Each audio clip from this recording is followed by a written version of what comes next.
नमस्ते दोस्तों। आज हम बात करेंगे उस सवाल की जो हर जुजुत्सु काइसन फैन के दिल में है।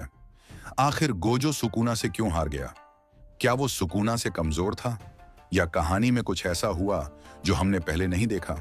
सबसे पहले बात करते हैं गोजो की ताकत की।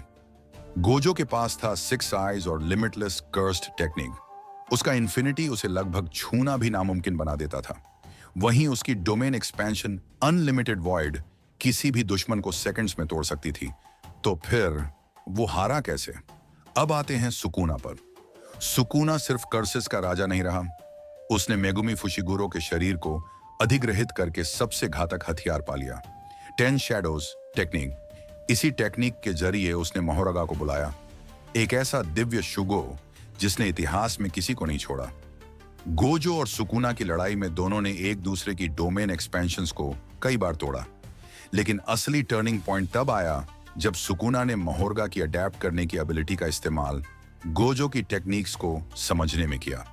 मोहरगा धीरे धीरे गोजो की इन्फिनिटी को अडेप्ट करने लगा। जब गोजो ने मोहरगा को हरा दिया तो उसे लगा अब सब खत्म हो गया है, लेकिन उसी दौरान सुकुना ने एक चाल चली।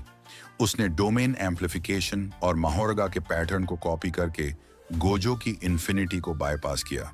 फिर उसने एक ही स्ट्राइक में गोजो को 2 हिस्सों में चीर दिया, एक क्लीव जो इन्फिनिटी को पार कर गया।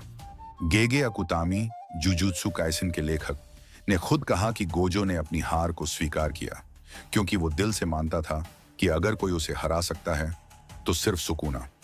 उस समय गोजो न लड़ रहा था न बच रहा था, वो मेंटल पीस में था।